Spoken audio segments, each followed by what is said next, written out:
사실 제가 다른 사람들보다 많이 큰데 괜찮으시겠어요? 네, 괜찮아요.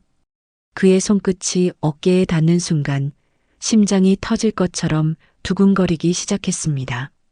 전 그동안의 오랜 외로움을 녹여내듯 더 가까이 몸을 기울였고 서로의 숨결이 거칠어지면서 방 안의 공기는 점점 더 뜨거워졌습니다. 손끝에서 전해지는 온기가 가슴 깊이 스며들며 우리 두 사람의 오래된 상처가 서서히 치유되는 듯한 기분이 들었죠. 그러나 그때는 몰랐습니다. 늦은 나이에 다시 시작된 이 사랑이라는 길이 어디로 이어질지, 그 길 끝에는 무엇이 기다리고 있을지. 오늘 여러분께 매일 똑같았던 제 일상을 완전히 흔들어 놓았던 그날의 이야기를 들려드리겠습니다. 본격적으로 시작하기 전에 영상 오른쪽 아래 구독, 좋아요 눌러주세요. 모두 무료입니다. 저는 올해 65 김숙희입니다. 15년 전 남편이 간암으로 먼저 떠난 이후로 30년 동안 홀로 만두집을 운영하며 살아왔습니다. 매일 아침 7시 시장 골목 구석에 있는 가게 문을 열었어요. 반죽을 하고 소를 버무리고 만두를 빚으며 끝없이 반복되는 똑같은 일상의 연속이었습니다. 손님들은 숙희 씨 만두 맛있다 하면서도 늘 혼자 앉아 있는 절 보며 안쓰러운 눈길을 보내셨어요. 그래서 시작한 게 평생교육원의 실버 컴퓨터 교실이었어요. 이 나이에 처음 잡는 마우스와 키보드가 낯설고 어려웠지만 새로운 걸 배운다는 설렘이 더 컸습니다. 다만 수업이 끝나고 돌아오는 길이 참 외로웠죠. 그러던 어느 봄날이었어요. 수업을 마치고 나오는데 갑자기 하늘이 무너지듯 비가 쏟아졌어요. 낡은 시멘트 계단이 미끄러워서 조심조심 내려오는데 저기 괜찮으시면 우산 같이 쓰고 가시겠어요? 고개를 들어보니 키가 크고 단정한 신사분이 서 계셨어요. 은은한 회색 머리에 약간은 쑥스러운 미소를 띤 얼굴, 그분이 바로 윤기영 씨였어요. 저는 잠시 당황했지만 그의 선한 눈빛에 자연스럽게 우산 아래로 들어갔죠. 아, 감사합니다. 비가 갑자기 너무 많이 오네요. 그러게요. 요즘 날씨가 참 변덕스럽죠? 잠시 어색한 침묵이 흘렀지만 우산이 빗물에 흔들릴 때마다 그와 어깨가 살짝씩 닿았는데 그 묘한 설렘이 제 가슴을 두근거리게 했어요. 혹시 평생교육원에서 컴퓨터 교실 수업 들으세요? 네, 나이 들어서 처음 배우려니 어렵긴 하지만 요즘 세상 따라가려면 배워야 할 게 많더라고요. 혹시 선생님도 같은 수업 들으세요? 네, 저도요. 젊었을 때는 손으로 하는 일이 많아서 컴퓨터 쓸 일이 거의 없었는데 요즘은 뭐든지 인터넷으로 하니까 배워둘 필요가 있더라고요. 그제서야 우리는 서로 같은 수업을 듣고 있다는 사실을 깨달았어요. 저는 김숙희예요. 올해 65이고 오래전부터 만두 가게를 운영하고 있어요. 그가 고개를 살짝 숙이며 말했어요. 윤기영입니다. 올해 67이에요. 젊었을 때는 건설회사를 운영했었는데 지금은 은퇴하고 소일거리로 작은 집수리 일을 하며 지내고 있어요. 아, 그래서 늘 공구를 들고 다니시는 거였군요. 그가 웃으며 고개를 끄덕였어요. 네, 손에 망치가 있어야 마음이 편한 성격이라서요. 그때 계단에서 제가 발을 헛디딜 뻔하면서 우산이 살짝 흔들렸어요. 기영 씨가 저를 살며시 부축하며 계단을 내려다보시더군요. 계단이 많이 낡았네요. 비가 오면 위험할 것 같은데. 저도 그제서야 계단을 살펴봤어요. 오래된 시멘트 계단은 여기저기 금이 가 있고 빗물에 미끄러워 보여 조금만 방심하면 큰일 날 것 같았죠. 그러게요. 몇 번이나 미끄러질 뻔했어요. 그렇게 우리는 빗속에서 서로의 나이와 예전에 했던 일, 지금 하는 일까지 알게 되었죠. 어색하지만 따뜻했던 그 순간이 우리 이야기의 시작이었습니다. 그날 이후로 기영 씨는 평생 교육원 앞 계단을 고치겠다며 이곳저곳 뛰어다니셨어요.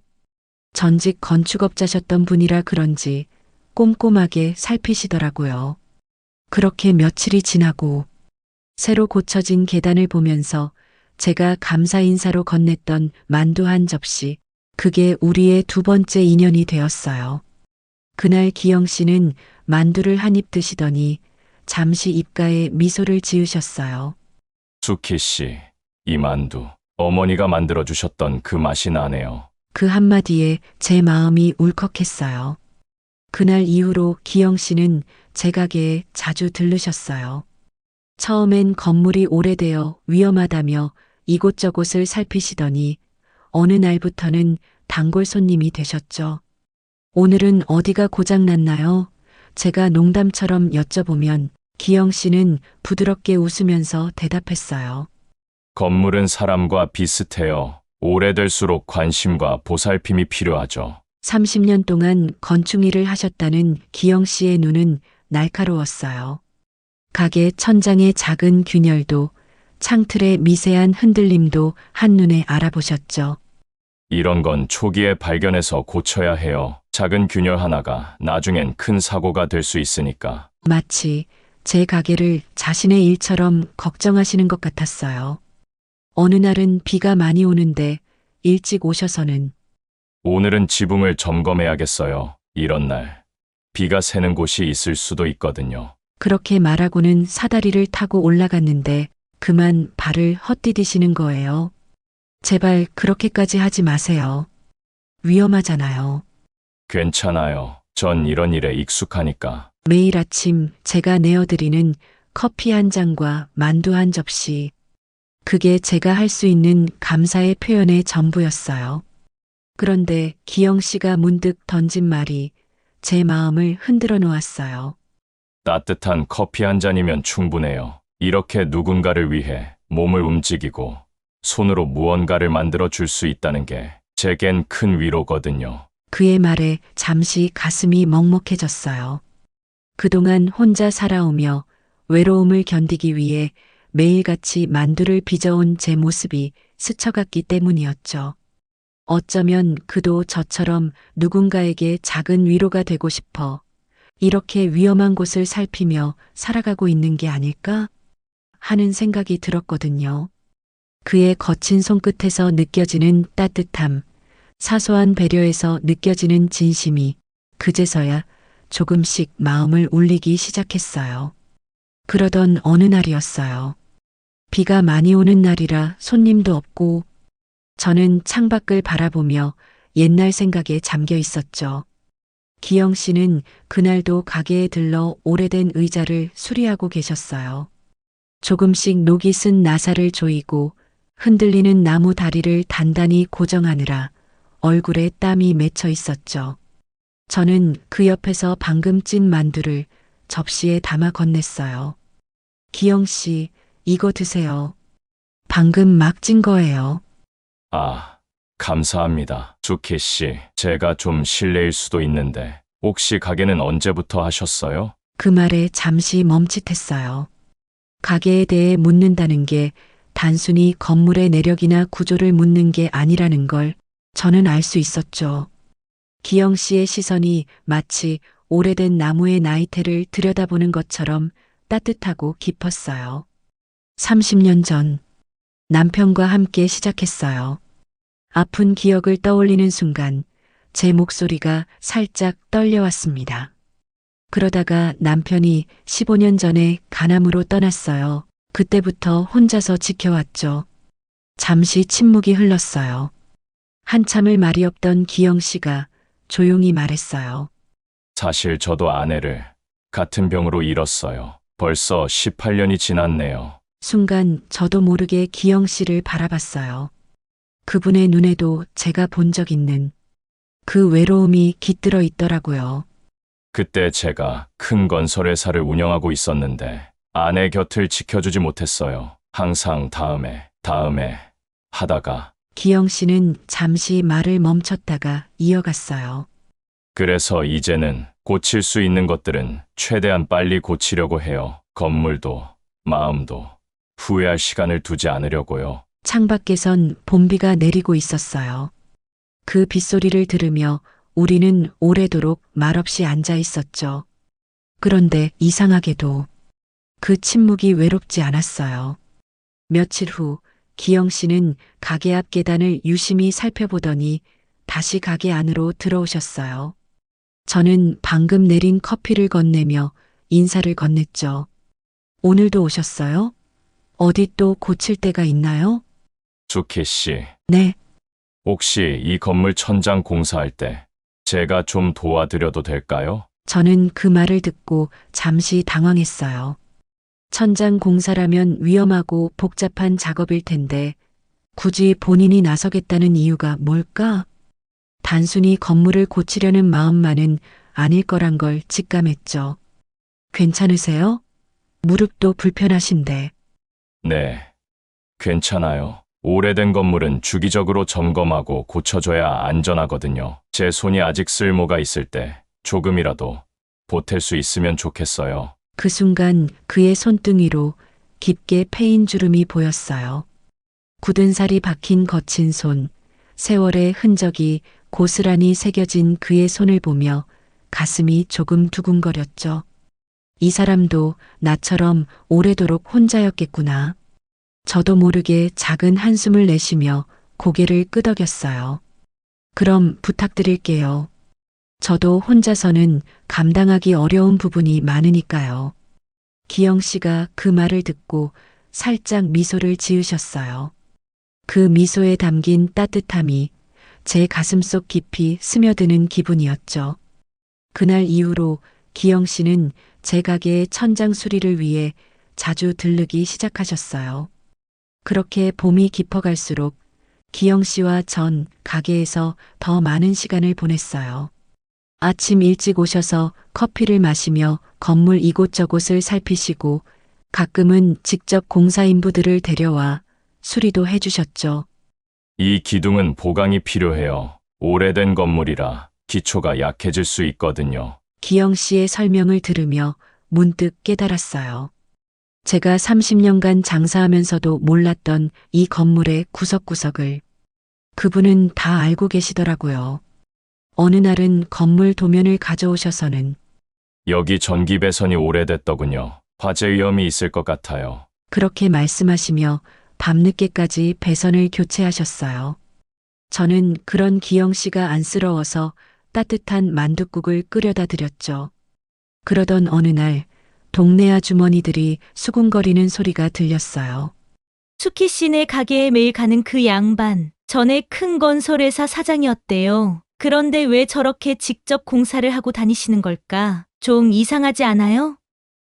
아무것도 모르면서 뒤에서 수군거리는 그 말에 가슴이 너무 아팠어요. 그렇게 속상해하고 있는 저를 오히려 기영 씨가 위로해 주셨어요. 괜찮아요. 수키 씨, 진짜 행복이 뭔지 전 이제 알 것 같아요. 거창한 회사를 운영하는 것도 높은 빌딩을 세우는 것도 아니더라고요. 이제는 이렇게 손으로 직접 뭔가를 고치고 누군가에게 조금이라도 도움이 되는 일이 제겐 더 큰 의미예요. 그는 잠시 말을 멈추고 거친 손바닥을 천천히 펴보이셨어요. 이 손이 언젠가 멈출 때까지 누군가를 위해 무언가를 고쳐줄 수 있다면 그게 제겐 가장 큰 기쁨이죠. 그의 눈빛이 잔잔하게 빛났고 그 순간 제 가슴이 살짝 저려왔어요.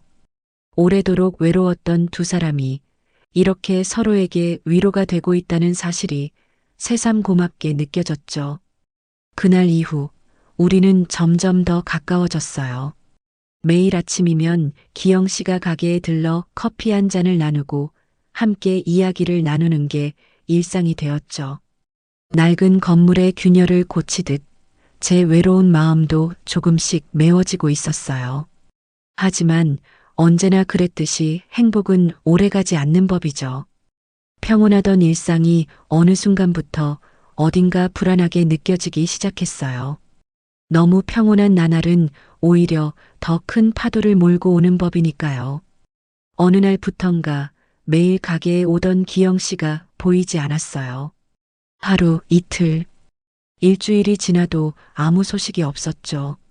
매일 아침 들리시던 분이 한 번도 안 오시니 가게가 갑자기 너무 조용해진 것 같았어요. 처음엔 바쁘신가 생각했는데 어느 날 동네 카페에서 들린 이야기가 제 가슴을 덜컥 내려앉게 했어요. 그거 알아요. 그 양반 요즘 젊은 여자랑 자주 병원 다닌대요. 맞아요. 저도 봤어요. 다정하게 팔짱도 끼고 다니시던데요. 머릿속이 하얘졌어요. 기영 씨의 친절이 그저 옛날 건설회사 사장님의 취미 생활이었던 걸까요? 한번 의심이 시작되자 그동안의 친절하고 따뜻했던 행동들이 다르게 보이기 시작했습니다. 하지만 너무 오랫동안 기영 씨가 보이지 않자 걱정이 되기 시작했어요. 혹시 어디 아프신 건 아닐까? 갑자기 사고라도 당하신 걸까? 한참을 고민하다 결국 기영 씨를 찾아 나서기로 했어요. 평소 자주 간다고 얘기했던 동네 공원을 지나 작은 골목길로 들어섰죠. 혹시 기영 씨 댁이 여기 근처 아닐까? 비좁은 골목 사이로 오래된 주택들이 다닥다닥 붙어 있는 풍경이 펼쳐졌어요. 골목을 돌 때마다 낡은 대문과 작은 정원이 보였지만 어느 것이 기영 씨의 집인지 알 수 없었죠. 그러다 문득 길모퉁이에 작은 마당이 딸린 오래된 주택이 눈에 들어왔어요. 낡은 대문 옆에 걸린 작은 화분, 그리고 그 옆에 걸린 빛바랜 우편함. 어딘지 모르게 기영 씨의 소박한 성격과 잘 어울리는 집이었죠. 그리고 그 앞에서 두 사람이 걸어 나오는 모습이 보였어요. 한 사람은 젊은 여성분이었고 그 옆에는 살짝 절뚝거리며 걸음을 옮기는 기영 씨가 있었어요. 혹시 내가 그동안 뭔가 큰 착각을 했던 걸까? 그 장면을 보고 가슴이 철렁 내려앉았어요. 제가 알던 기영 씨의 모습과는 너무도 다른 모습이었으니까요. 그런데 그때였어요. 그 여성분의 목소리가 들려왔어요. 아버지, 이제 그만 무릎 수술하시자니까요. 계속 이러다가 더 안 좋아지시면 어떡해요. 아버지요? 발걸음을 멈췄어요. 그리고 그제서야 보였어요. 기영 씨가 절뚝거리며 천천히 걸음을 옮기고 계신 모습을, 지팡이에 의지하며 힘겹게 발을 내딛는 모습이 너무나 낯설었죠. 제가 망설이며 뒤돌아보는 사이 기영 씨가 조금씩 가까워졌고 마침내 제 이름을 불렀어요. 수키 씨, 그 목소리에 깜짝 놀라 고개를 돌리니 조금 숨을 몰아쉬는 기영 씨가 힘겹게 서 계셨어요. 얼굴은 평소보다 창백했지만 여전히 저를 바라보는 그 따뜻한 눈빛은 변함이 없었죠. 죄송해요. 갑자기 연락도 없이 사실은 기영 씨의 목소리가 떨리고 있었어요. 그리고 이어진 그분의 이야기는 제가 상상했던 것과는 전혀 다른 것이었답니다. 20년 전 일이에요. 기영 씨는 힘겹게 입을 여셨어요. 제가 운영하던 건설회사가 꽤 큰 규모였죠. 그날도 여러 현장을 돌아보고 있었는데 폭우가 쏟아지던 날이었어요. 공사장 옆 낡은 건물이 무너질 것 같다는 연락을 받았죠. 기영 씨의 눈빛이 흐려졌어요. 현장에 도착해보니 2층에 우리 직원이 갇혀 있었어요. 119를 불렀지만 건물이 곧 무너질 것 같았죠. 더 이상 기다릴 수가 없었어요. 잠시 말을 멈추시더니 무릎을 쓰다듬으셨어요. 그래서 직접 올라갔어요. 다행히 직원은 구했지만 내려오는 순간 건물 일부가 무너졌고 제 무릎이 그제서야 알게 됐어요. 기영 씨가 절뚝거리시는 이유를, 그리고 왜 계단이나 위험한 곳을 그토록 신경 쓰시는지. 그런데 건물주가 저를 고소했어요. 무단 침입이라면서요. 그때 그 기록이 전과가 됐죠. 숨죽여 흐느끼는 기영 씨의 어깨가 떨리고 있었어요. 그 후로 전 작은 것이라도 고치면서 살아왔어요. 누군가 다치지 않게, 제가 겪은 일을 다른 사람은 겪지 않게요. 기영 씨의 따님이 다가와 아버지의 어깨를 감싸 안았어요. 아버지가 얼마나 좋은 분인지 이제는 다른 분들도 알아주셨으면 좋겠어요. 저는 그만 참았던 눈물을 쏟고 말았어요. 그동안 혼자서 얼마나 아프셨을지. 그런데도 매일 아침 제게 밝은 미소를 보여주셨다는 게 전 이제 다 말씀드렸어요. 기영 씨가 힘없이 웃었어요. 혹시라도 제가 전과자라는 소문이 날까봐, 당신이 저 때문에 다른 사람들의 수군거림을 듣게 될까봐 그게 너무 두려웠어요. 저는 기영 씨의 떨리는 손을 살며시 잡았어요. 기영 씨가 왜 그렇게 위험한 곳을 살피고 다니시는지 이제 알 것 같아요. 남편이 떠나고 나서 저도 그랬거든요. 매일 아침 일찍 일어나서 만두를 빚었어요. 제가 만든 만두라도 누군가에게 위로가 되길 바라면서 기영 씨의 눈에서 눈물이 흘러내렸어요. 수케 씨, 제가 처음 이 만두를 먹었을 때 그 맛이 어머니의 맛과 똑같았어요. 단순히 만두의 맛이 아니라 그 따뜻함이요. 그 순간 기영 씨의 떨리는 손이 조심스럽게 제 손을 감싸쥐었어요.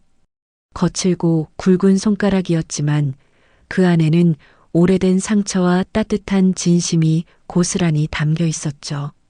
저도 살며시 그의 손을 맞잡았어요. 기영 씨, 이제는 혼자 걷지 않으셔도 돼요. 제가 곁에 있을게요. 그는 잠시 제 얼굴을 바라보더니 작게 미소를 지었어요. 그동안의 오해와 불안이 서서히 녹아내리는 것 같았죠. 손끝에서 느껴지는 따뜻함이 우리 두 사람의 오래된 외로움을 함께 감싸 안는 듯 했어요. 그날 이후 우리는 다시 자연스럽게 서로의 일상에 스며들기 시작했습니다. 매일 아침 커피 한 잔을 나누고 함께 계단을 고치고 가끔은 동네 산책도 하며 웃음소리를 나누는 사이가 되었죠. 그런데 그날 이후 동네가 술렁이기 시작했어요. 그 얘기 들었어요? 그 양반 전과자래요. 전과자. 아이고, 그런 위험한 사람이 같은 동네라니. 너무 끔찍하네요. 그동안 우리 동네 집집마다 다니면서 살피고 그랬잖아요. 무슨 속셈이 있었던 거 아니에요? 가게에 오시는 손님들도 하나둘 줄어들었어요. 기영 씨와 함께 있는 걸 본 사람들이 수군대는 소리가 들려왔죠. 저러다 사기라도 당하면 어쩌려고? 나이 들어 정신이 나갔나? 마음이 아팠어요. 하지만 그것보다 기영 씨가 그동안 이런 시선을 혼자 견뎌왔다는 게 더 아프게 다가왔어요. 그러던 어느 날 복지관 앞에서 일어난 일이었어요. 전과자는 이런데 얼씬도 하지 마세요. 애들도 있는데. 몇몇 아주머니들이 기영 씨를 둘러싸고 험한 말을 하고 있었어요. 고개를 숙인 채 아무 말도 못하고 있는 기영 씨를 보니 전 그만 참을 수가 없었어요. 잠깐만요. 제가 사람들 앞으로 나섰어요. 기영 씨가 왜 전과자가 됐는지 아세요? 무너지는 건물에서 직원을 구하다가 그저 소중한 생명을 살리려다가 이렇게 되신 거예요. 떨리는 목소리로 말을 이어갔어요. 그리고 지금 우리가 안전하게 다니는 이 계단, 이 난간, 다 기영 씨가 여러분 안전을 위해 밤새워 고치신 거예요. 위험한 사람이면 이렇게 남을 위해 희생하셨을까요? 순간 주변이 조용해졌어요. 전 기영 씨의 마음을 믿어요. 그분의 따뜻한 손길이 우리 동네를 이렇게 안전하게 지켜주고 있잖아요. 그때였어요. 제 뒤에서 누군가 조용히 말씀하셨어요. 맞아요. 우리 집 수도관도 고쳐주셨어요. 경로당 의자도, 어린이집 담장도요. 하나둘씩 기영 씨의 손길이 닿았던 이야기들이 모여들기 시작했어요. 그날 이후로 동네 분위기도 조금씩 달라졌습니다. 기영 씨, 우리 집 계단도 한번 봐주실 수 있으세요? 저희 가게 천장에서도 물이 새는데 부탁드려도 될까요? 사람들이 먼저 기영 씨를 찾기 시작했어요. 그리고 제게도 조심스레 말을 건네시더라고요. 수키 씨, 미안해요. 우리가 너무 섣불리 판단했나 봐요. 평생 건설회사 하신 분이 그 실력으로 우리 동네를 돌봐주시니 얼마나 감사해요. 어느 날은 복지관 할머님들이 일부러 만두를 사러 오셔서는 아이고, 기영 씨랑 수키 씨 덕분에 우리 동네가 달라졌어. 계단도 안전하고 길도 밝아지고. 그날 저녁 기영 씨와 함께 가게 문을 닫으면서 물었어요. 후회 안 하세요? 이렇게 작은 동네에서 힘들게 남을 위해서 희생하시는 거. 기영 씨가 잠시 하늘을 보더니 말했어요. 예전에는 높은 빌딩을 지으면서 그게 제 자부심이라고 생각했어요. 하지만 지금은 달라요. 이렇게 작은 동네에서 한 분 한 분의 안전을 위해 일하는 게 더 행복하거든요. 그러고는 살짝 웃으며 덧붙였어요. 게다가 이제는 제 곁에 든든한 만두 명장도 계시잖아요. 그 말에 저도 모르게 흐뭇한 웃음이 나왔습니다. 우리는 그렇게 서로의 자리를 지켜주고 있었나 봐요. 그가 제 가게의 안전을 책임져주고 제가 그의 마음의 안식처가 되어주는 그런 관계로 자리 잡아가고 있었죠. 그러던 어느 날 기영 씨가 계단을 점검하다가 그만 발을 헛디뎠어요. 다행히 크게 다치진 않았지만 무릎 통증이 심해지신 것 같았죠. 기영 씨, 이제는 수술을 받으셔야 할 것 같아요. 하루 종일 가게에서 무릎을 만지고 있는 기영 씨를 보며 걱정스레 말했습니다. 기영 씨는 잠시 망설이더니 무겁게 입을 열었어요. 사실 이 무릎 때문에 망설였어요. 당신에게 다가가는 것도 우리의 미래도요. 그런데 20년 전 그 사고 때문에 다친 무릎이 점점 더 안 좋아지고 있어요. 앞으로 더 많은 도움이 필요할 텐데 제가 당신의 짐이 될까봐 겁이 났어요. 저는 그만 목이 메어왔어요. 혼자서 그런 걱정을 하고 계셨군요. 이제는 같이 걱정하면 안 될까요? 수술도 재활도 우리 함께 이겨내요. 기영 씨의 눈시울이 붉어졌어요. 근데 말이에요. 제가 살짝 미소를 지으며 말을 이었죠. 수술하시기 전에 꼭 드셔보셔야 할 만두 메뉴가 하나 있어요. 제가 기영 씨를 위해 특별히 개발한 거예요. 이름하여 튼튼한 무릎 만두. 기영 씨가 처음으로 크게 웃으셨어요. 그동안 얼마나 마음이 무거웠을까요? 이제는 그 무게를 나눠 가질 수 있어서 저도 참 다행이었답니다. 수술하기로 한 날 아침, 기영 씨는 평소와는 다르게 살짝 긴장된 표정이었죠. 기영 씨, 준비되셨어요? 그의 옆에 앉아 손을 살며시 잡았어요. 거칠지만 따뜻한 그의 손이 제 손 안에서 작게 떨리고 있는 게 느껴졌죠. 수키 씨, 만약 제가 이번 수술을 잘 마치고 돌아오면 그때는 우리 더 자주 함께 걸어요. 진심 어린 그의 말에 제 눈가가 살짝 붉어졌어요. 수술실로 들어가기 전 마지막으로 저를 돌아보며 살짝 미소 짓는 그의 깊고 따뜻한 눈빛이 제 가슴속에 오래도록 남아 어른거렸습니다. 수술은 다행히 잘 끝났어요. 3달 동안의 재활 기간. 저는 매일 병원을 찾아갔죠. 물론 튼튼한 무릎 만두와 함께요. 이제 퇴원하시면 뭐부터 하고 싶으세요? 병실 창가에 앉아 봄꽃을 바라보며 물었어요. 글쎄요. 당신 가게 앞 계단이 좀 걱정돼요. 그것부터 고치는 게 좋겠어요. 저는 그만 웃음을 터뜨리고 말았어요. 아직도 그런 걸 걱정하세요? 그게 사실은 기영 씨가 문득 진지한 표정을 지었어요. 그 계단에서 처음 만났잖아요. 당신을 처음 만난 그곳을 특별히 더 튼튼하게 만들어주고 싶어요. 기영 씨가 퇴원하는 날, 저는 꽃다발을 들고 병원 로비에서 기다리고 있었어요. 수키 씨, 문이 열리며 환한 얼굴로 나오는 기영 씨 얼굴엔 여전히 수술의 흔적이 남아 있었지만 그 미소만큼은 여전했죠. 기영 씨, 퇴원 축하해요. 그는 환하게 웃으며 꽃다발을 받아들었어요. 정말 감사해요. 이렇게까지 챙겨주시다니. 제가 참 복이 많네요. 아니에요. 당연한 거죠. 앞으로도 더 건강해지셔야 하니까요. 그날 우리는 병원 근처 작은 공원에서 잠시 산책을 했어요.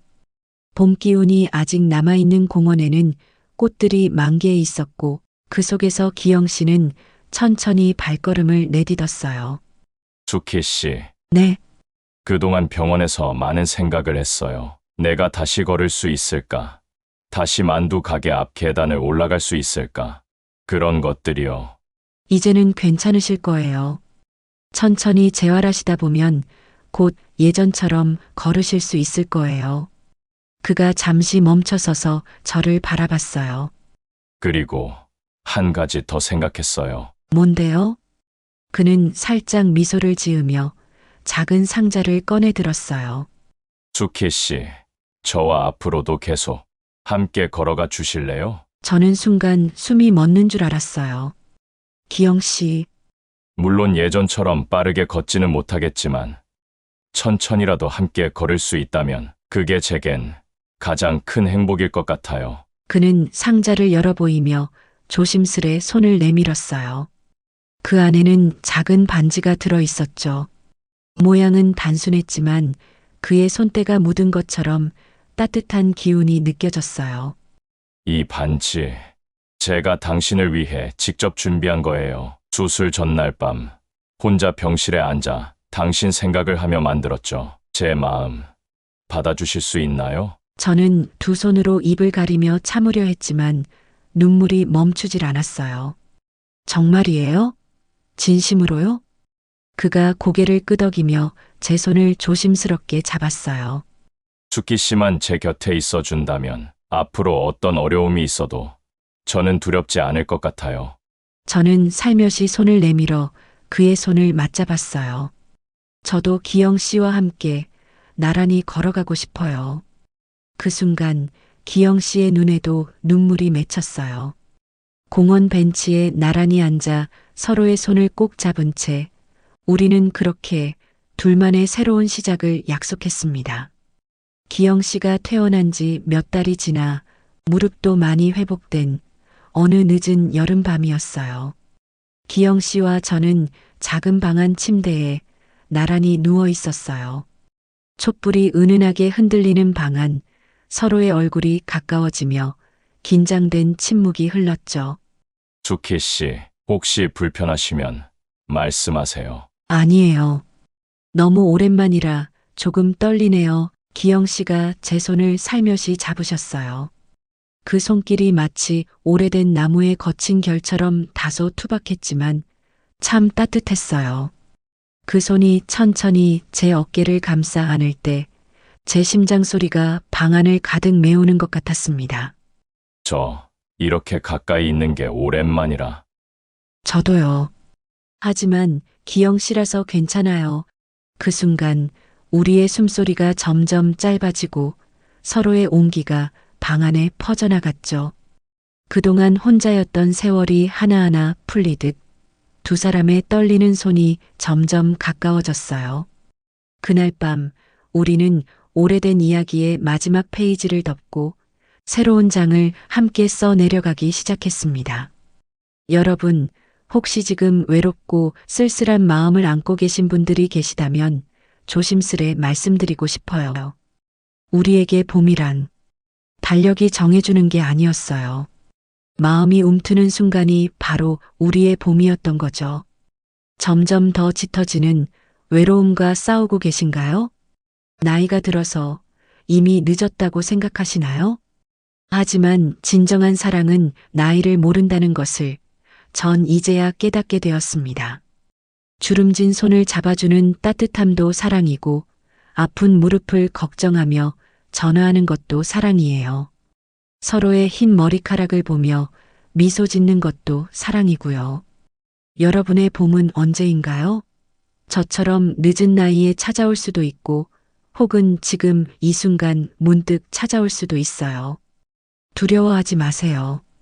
사랑에는 정해진 시간도 모양도 없으니까요. 여러분은 언제 마지막으로 설레셨나요? 그때의 기분은 어떠셨는지 여러분의 이야기를 댓글로 남겨주세요.